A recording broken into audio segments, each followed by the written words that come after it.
আমার মেয়ে বাড়ি থেকে পালিয়ে গেল, কারণ আমি ওর কোঁকড়ানো চুলের জন্য সঠিক কন্ডিশনার কিনে দিতে রাজি হইনি। আমার ৩ মেয়ে।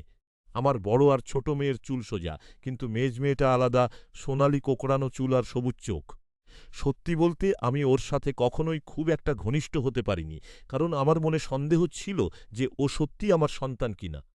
ও জেদ ধরেছিল যে ওর চুলের যত্নের জন্য নির্দিষ্ট কিছু পণ্যের প্রয়োজন। আমি কিছু কিনে দিয়েছিলাম, কিন্তু ওর কন্ডিশনার শেষ করার গতি আমার পছন্দ হয়নি। ওকে একটা শিক্ষা দেওয়ার জন্য আমি ওর সেই জিনিসগুলো বদলে দিয়ে ডলার স্টোরের সবচেয়ে সস্তা কিছু জিনিস কিনে দিয়েছিলাম। ও একদম ভেঙে পড়ল, আমাকে বলল যে আমি ওর চুল নষ্ট করে দিচ্ছি আর আমি কখনোই বুঝিনি ওকে কিভাবে যত্ন নিতে হয়। আমি পাত্তা দিইনি। আমি ভেবেছিলাম ও শুধু নাটক করছে আর অপচয়ের ব্যাপারে ওর একটা শিক্ষা নেওয়া দরকার। তারপর ও হঠাৎই নিখোঁজ হয়ে গেল। পরে জানা গেল যে ও কয়েক মাস ধরে এই পরিকল্পনা করছিল।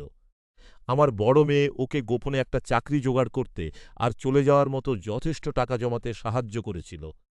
ও ড্রেসারের ওপর একটা ছোট চিরকুট রেখে গিয়েছিল যে আমার সাথে আর থাকা ওর পক্ষে সম্ভব নয়। ৩ দিন পর আমরা ওকে ওর মাসির বাড়িতে খুঁজে পেলাম। ও বাড়ি ফিরতে অস্বীকার করল এবং হুমকি দিল যে যদি আমরা ওকে জোর করি তবে ও আবারও পালিয়ে যাবে। আমার স্ত্রী আমাকে প্রায় বাড়ি থেকে বের করে দিয়েছিল, কিন্তু সে বুঝতে পারল যে একাই বাড়ির মর্টগেজ বা কিস্তি চালানো তার পক্ষে সম্ভব নয়। তাই এখন আমার মেয়ে ওর মাসির বাড়িতে থাকছে, আর আমি অবাক হয়ে ভাবছি এক বোতল শ্যাম্পু কিভাবে আমার পুরো পরিবারটাকে তছনছ করে দিল।